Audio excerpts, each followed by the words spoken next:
संक्षेप में आपका स्वागत है। कांग्रेस अध्यक्ष राहुल गांधी कल अचानक लद्दाख पहुंच गए, जहां वो पेंगोंग झील तक गए। राहुल गांधी लद्दाख में बाइक चलाते हुए भी नजर आए। तो राहुल गांधी की एक राजनीति क्या कहती है और राहुल गांधी किस तरीके की राजनीति कर रहे हैं, जिससे भारतीय जनता पार्टी को परेशानी हो रही है। इसी पर समीक्षा करने के लिए कल टीवी पर एक परिचर्चा का आयोजन किया गया। इस परिचर्चा में भाग लिया वरिष्ठ पत्रकार श्रवण, वरिष्ठ पत्रकार प्रशांत टंडन, वरिष्ठ पत्रकार डॉक्टर दीपक पाचकोर, वरिष्ठ पत्रकार रामेंद्र उपाध्याय ने और राजनीतिक विश्लेषक प्रोफेसर अखिल स्वामी और प्रोफेसर रविकांत, वरिष्ठ पत्रकार जयशंकर गुप्त ने। परिचर्चा का संचालन किया देशबंधु टीवी लाइव के प्रधान संपादक राजीव श्रीवास्तव ने। इस परिचर्चा को पूरा सुनिएगा, ध्यान से सुनिएगा, वीडियो को लाइक और शेयर अवश्य कीजिएगा। और अगर अभी तक आपने हमारा यूट्यूब चैनल सब्सक्राइब नहीं किया तो उसको सब्सक्राइब कर लीजिएगा, फेसबुक पेज को फॉलो कर लीजिएगा। तो आइए सुनते हैं उस परिचर्चा के प्रमुख अंश साधारण।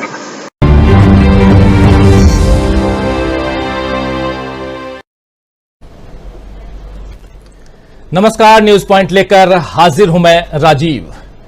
तो राहुल गांधी के स्वैग के आगे बीजेपी फिर फीकी नजर आ रही है दोस्तों। और सबसे बड़ी बात यह है कि राहुल गांधी जो हैं, इन दिनों आप जानते हैं कि पहुंचे हुए हैं लद्दाख, और लद्दाख में राहुल गांधी की तस्वीरें आज सोशल मीडिया पर छाई हुई हैं, जिसमें राहुल लद्दाख में बाइक की सवारी करते हुए नजर आ रहे हैं।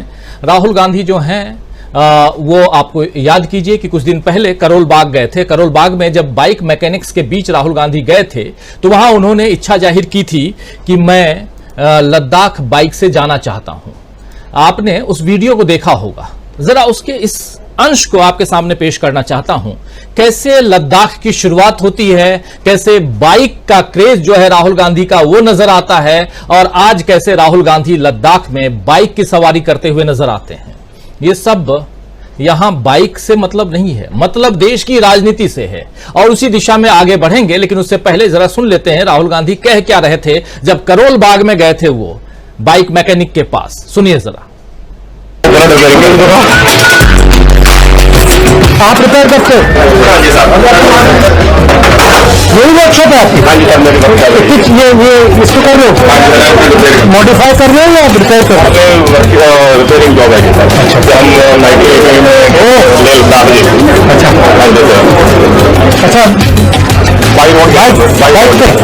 बाइक देख सकता है? हाँ जी सर, 1998 में हम। कैसा लगा? मैं भी जाना चाहता हूँ। बहुत बढ़िया, बहुत अच्छा था ये। उसके अंदर रोटी खराब थे, बहुत अच्छे बन गए। कितना टाइम लगा था आपको? ये 15 दिन का टूर था सर मेरा। और कौन से रूट से गए थे? ये हिमाचल मंडी, मतलब मनाली, रोहतांग।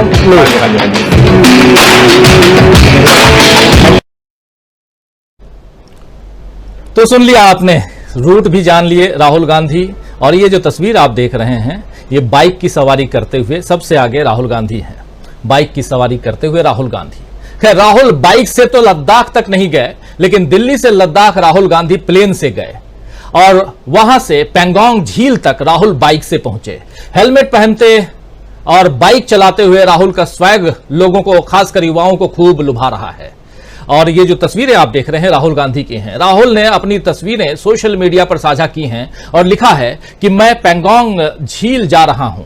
ये इन्होंने सोशल मीडिया और खासकर इंस्टाग्राम पर इन्होंने जो तस्वीर साझा की है उसमें साफ लिख रहे हैं कि मैं पेंगोंग झील जा रहा हूं। मेरे पिता कहते थे कि यह दुनिया की सबसे खूबसूरत जगहों में से एक है।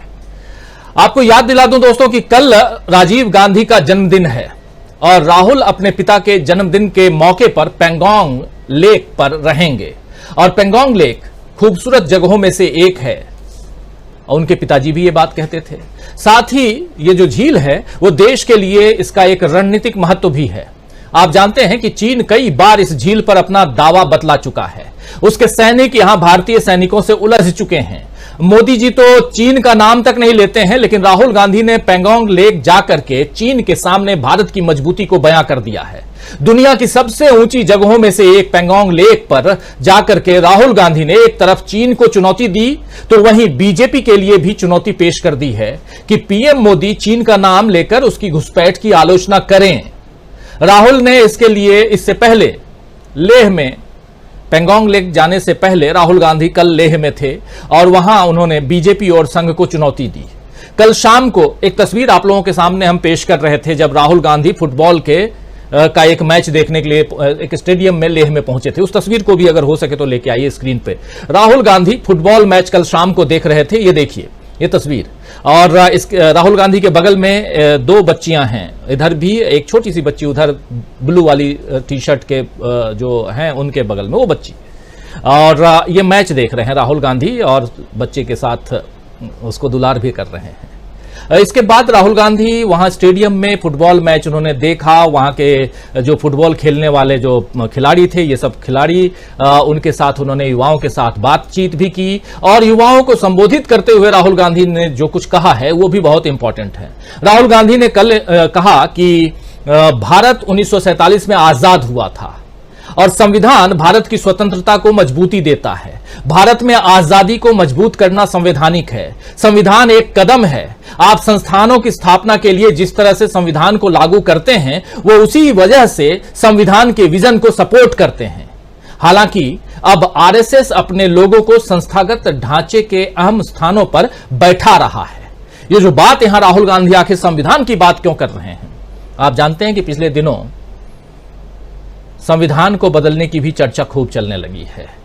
अब आईपीसी, सीआरपीसी और एविडेंस एक्ट को बदलने की बात सामने आ चुकी है, और इन सब मसलों पे अगर राहुल गांधी हिंदुस्तान के मस्तक पर जाकर, यानी लद्दाख सबसे ऊंची चोटी, वहां जाकर के अगर और सबसे ऊंचे झील के पास जाकर के अपनी बात कह रहे हैं, तो जरूर कुछ ना कुछ इसमें बात रही होगी। राहुल पहले भी बीजेपी और संघ पर संविधान से खिलवाड़ का आरोप लगा चुके हैं, आप सब सुन चुके हैं। लेकिन और ये भारत जोड़ो यात्रा के दौरान कई बार उन्होंने कहा भी था, लेकिन लद्दाख से उनका हमला बीजेपी पर काफी चोट कर सकता है, क्योंकि यहां सितंबर में लद्दाख ऑटोनोमस हिल डेवलपमेंट काउंसिल के चुनाव होने हैं। इन चुनावों से जनता का मूड समझ में आ जाएगा कि लद्दाख को जम्मू कश्मीर से अलग करने का बीजेपी का फैसला उसे फायदा देगा या नुकसान पहुंचाएगा। इतना ही नहीं, इन चुनावों से जम्मू कश्मीर के चुनाव भी प्रभावित होंगे। हालांकि अभी बीजेपी का कोई इरादा वहां चुनाव कराने का दिख नहीं रहा है। जम्मू कश्मीर के बारे में बीजेपी पहले कह चुकी थी कि 370 के बाद हम धीरे से वहां विधानसभा चुनाव भी करवाएंगे, लेकिन अभी तक बीजेपी वहां चुनाव नहीं करवा पाई है। और इसके बारे में सिर्फ और सिर्फ यही बात सामने आती है कि बीजेपी वहां कंफर्टेबल नहीं है, क्योंकि अगर वहां चुनाव होते हैं तो बीजेपी को वहां बहुमत नहीं मिलने वाला। बीजेपी की हालत पहाड़ों से लेकर मैदान तक खस्ता दिख रहा है। जो हालत दिख रही है मैदान तक, उस मैदान की बात यहां इसलिए कर रहा हूं क्योंकि जब ये यूपी में अमेठी से राहुल गांधी के चुनाव लड़ने की जब से बात सामने आई है, तभी से सवाल उठने लगे हैं कि क्या स्मृति ईरानी यहां से चुनाव लड़ने की हिम्मत दिखाएंगी। ये बात यहां इसलिए रख रहा हूं क्योंकि कल ही उत्तर प्रदेश के कांग्रेस के प्रदेश अध्यक्ष अजय राय, नए नवेले अजय राय ने जो बातें कही थी, वो बात एक बार फिर से सुन लीजिए। यहां बहुत इंपॉर्टेंट है उनकी बात भी यहां रखना कि जहां पहाड़, कहां पहाड़, जहां राहुल गांधी हैं यानी कि लद्दाख में, और यहां मैदान में यानी अमेठी में राहुल गांधी के चुनाव लड़ने की बात हो रही है। राहुल गांधी अमेठी से चुनाव लड़ेंगे तो स्मृति ईरानी को हरा देंगे, ये बात वहां के कांग्रेस के नेता कह रहे हैं, कांग्रेस के अध्यक्ष कह रहे हैं, और बहुत दमदारी के साथ कांग्रेस पार्टी वहां से कह रही है। जरा सुन लें। और क्या इसके कारण स्मृति ईरानी को मैदान यानी कि अमेठी का मैदान छोड़ना पड़ेगा? यह भी एक बड़ा सवाल है। क्या स्मृति ईरानी 2019 की तरह जब राहुल गांधी दो जगह से चुनाव लड़े थे, इस बार 2024 में स्मृति ईरानी भी दो जगह से चुनाव लड़ती हुई दिखाई देंगी, जिसमें से एक जहां कॉन्फिडेंट नहीं है कि वो जीतेंगे कि नहीं जीतेंगी, और वो जगह है अमेठी। जरा सुन लेते हैं अजय राय क्या कुछ कह रहे हैं। राहुल जी अमेठी से चुनाव लड़ेंगे? बिल्कुल राहुल गांधी अमेठी से लड़ेंगे। अमेठी के लोग यहाँ हैं, और जहाँ से प्रियंका गांधी जी की इच्छा बनारस अगर होगी, हमारा एक एक कार्यकर्ताओं के लिए जान लड़ा स्मृति ईरानी का राहुल गांधी इस बार भी नहीं आएंगे। अब स्मृति ईरानी खुदे बौखला गई है। 13 रुपए किलो में चीनी दिलवा रही थी, दिलवा पाई? उनसे पूछिए 13 रुपए किलो में हमारे लोग आए अमेठी के, उनसे पूछिए, कहा था कि 13 रुपया में आपको चीनी मिलेगा, और कमल का बटन दबाइए, वो 13 रुपए का चीनी कहाँ गया? जनता को जवाब दे। तो ये आपने सुन लिया उत्तर प्रदेश का हाल। उत्तर प्रदेश में कांग्रेस कितनी मजबूत है, इसका दावा आज की तारीख में हम यहां बैठकर स्टूडियो से नहीं कर सकते, लेकिन इतना जरूर कह सकते हैं कि जो हिम्मत यहां दिखाई जा रही है उत्तर प्रदेश कांग्रेस अध्यक्ष की तरफ से, उत्तर प्रदेश के कांग्रेस के अध्यक्ष की तरफ से, अजय राय की तरफ से, वहां कहीं ना कहीं स्मृति ईरानी की हिम्मत जो है वो डोल गई होगी। यूपी के अलावा मध्य प्रदेश में भी बीजेपी की हालत बहुत अच्छी नहीं दिख रही है दोस्तों, क्योंकि ज्योतिरादित्य सिंधिया के समर्थक उनका साथ ही नहीं छोड़ रहे हैं, बल्कि बीजेपी के सामने शक्ति प्रदर्शन भी कर रहे हैं।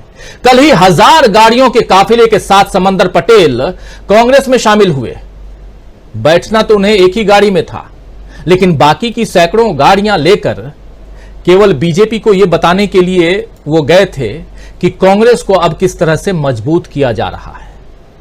1000 से ज्यादा गाड़ियां लेकर, और वो भी बीजेपी का विधायक ज्योतिरादित्य सिंधिया का समर्थक कांग्रेस में प्रवेश कर रहा हो, तो ये छोटी मोटी बात नहीं हो सकती। ये छोटी मोटी बात नहीं हो सकती। माफी चाहूंगा, विधायक नहीं, पूर्व विधायक। तो ये छोटी मोटी बात नहीं हो सकती है। कांग्रेस के नेता हैं वो। तो राहुल गांधी जहां स्कूटी से लेकर ट्रक होते हुए स्कूटी में बैठ गए, ट्रक में बैठ गए, बस में बैठ गए, अब बाइक की सवारी तक आ गए हैं। प्रधानमंत्री नरेंद्र मोदी मन की बात के अलावा और कुछ करेंगे या 8 करोड़ की गाड़ी जो है उनकी, उसी की सवारी करेंगे। आप याद कीजिए, एक तस्वीर आई थी जहां प्रधानमंत्री नरेंद्र मोदी 500 मीटर, जी हां 500 मीटर की दूरी तय की थी अपनी कार से दिल्ली में, और वो उनकी यात्रा थी। और कौन सी यात्रा थी वो? तो वो भारत जोड़ो यात्रा के काउंटर में एक यात्रा उन्होंने निकाली थी, रोड शो किया था दिल्ली में, और वो 500 मीटर की दूरी गए थे रोड शो करते हुए अपनी कार में, वो भी कार में थे। तो जहां एक तरफ राहुल गांधी पहाड़ से लेकर मैदान तक चुनौती पेश कर रहे हैं, वहीं कहीं न कहीं हिलती डुलती हुई नजर आ रही है बीजेपी। और जो काम प्रधानमंत्री नरेंद्र मोदी को करना चाहिए था, चीन को चुनौती देने वाली बात से लेकर के और बहुत सारी बातों में आएंगे, चर्चा को जब आगे बढ़ाएंगे, वो काम अब राहुल गांधी करते हुए दिखाई दे रहे हैं। क्या यहां से बैकफुट पर नजर आती हुई दिखाई दे रही है बीजेपी? बहुत सारे सवाल हैं, इन सवालों का जवाब ढूंढते हैं। हमारे साथ कुछ साथी जुड़े हुए, देखिए। वीडियो आपको पसंद आया होगा, इसको ज़्यादा से ज़्यादा शेयर करें, लाइक करें, सब्सक्राइब करें चैनल को, फेसबुक पेज को फॉलो करें और ज़्यादा से ज़्यादा इसको सब्सक्राइब